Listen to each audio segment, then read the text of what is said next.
So I think we can all agree that it's certainly not been the start to the year that many of us will have been hoping for. A lot of us are really struggling at the moment, and perhaps even more so than at any time over the last 9 to 10 months.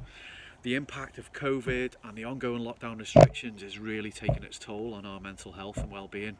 Many of us are feeling an impact directly on jobs, education, the freedom to be able to do some of the things that we enjoy for sports and leisure, the ability to connect with friends and family, and the impact of all of this and more is affecting us in a variety of ways.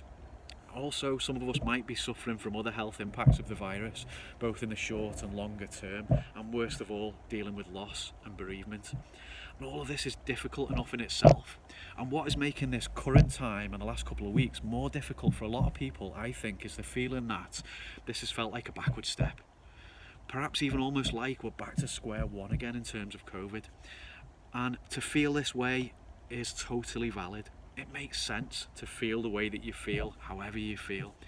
It's always okay not to be okay. And also always try to remember that feelings are always temporary. You won't always feel this bad.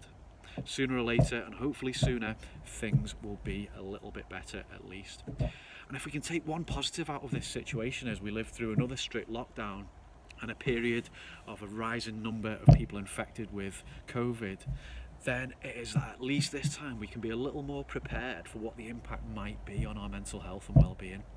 Our experience from the months that followed March last year means that we've had the chance to find out about some of the things that are helpful for us and some of the things that are unhelpful for us in this type of situation.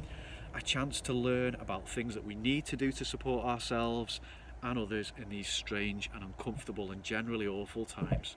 And this includes staying connected in whatever way that we can, doing the physical exercise that we're able to do, eating as well as we possibly can, being mindful of the things that we drink, trying our best to make some time for ourselves and to give ourselves a break, and perhaps most importantly to try to be kind to ourselves as well as others. All we can do is the best that we can to focus on doing the things that we can control, supporting each other as best we can.